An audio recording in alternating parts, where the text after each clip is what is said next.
Hanımefendi hoş geldiniz.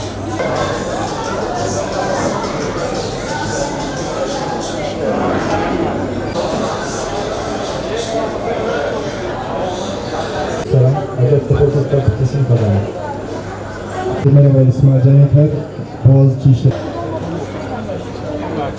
Herkese merhaba, ben Emiroğlu. Üniversitesi Hukuk Fakültesi'ni kazandım. Karaman tercih yapmadım. Bir emeğin sonucunda Allah'ın olsun hepiniz o emeğinizin karşılığını almış olmanızın haklı gururunu yaşıyorsunuz. Biz de sizleri tebrik ediyoruz.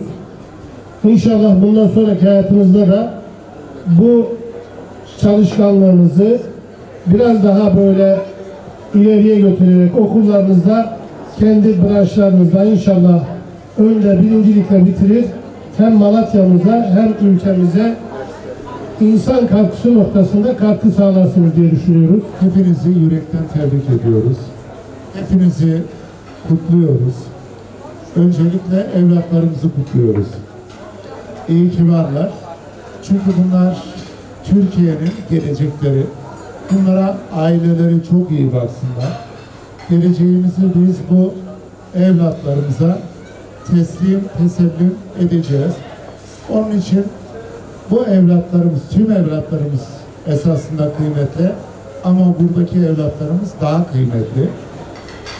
Biz göreve geldiğimiz andan itibaren okullarda öğrencilerimize nasıl katkıda bulunabiliriz diye kendimize bir program çizmiştik.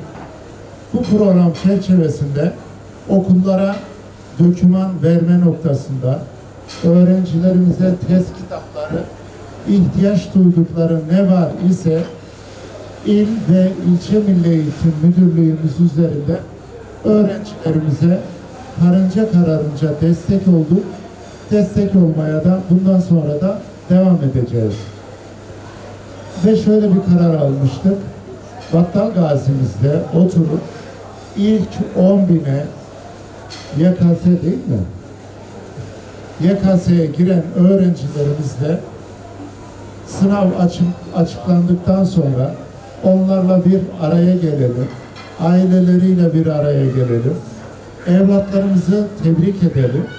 Ama evlatlarımızdan şu sözü alıyoruz. Bugünü unutmayacaksınız. Bizleri unutmayacaksınız. Birçok öğrencimiz il dışına çıkacak.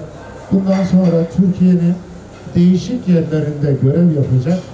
Ama görev yaparken bu öğrencilerimizden nacizane tavsiyemiz, önerimiz memleketlerini unutmasınlar.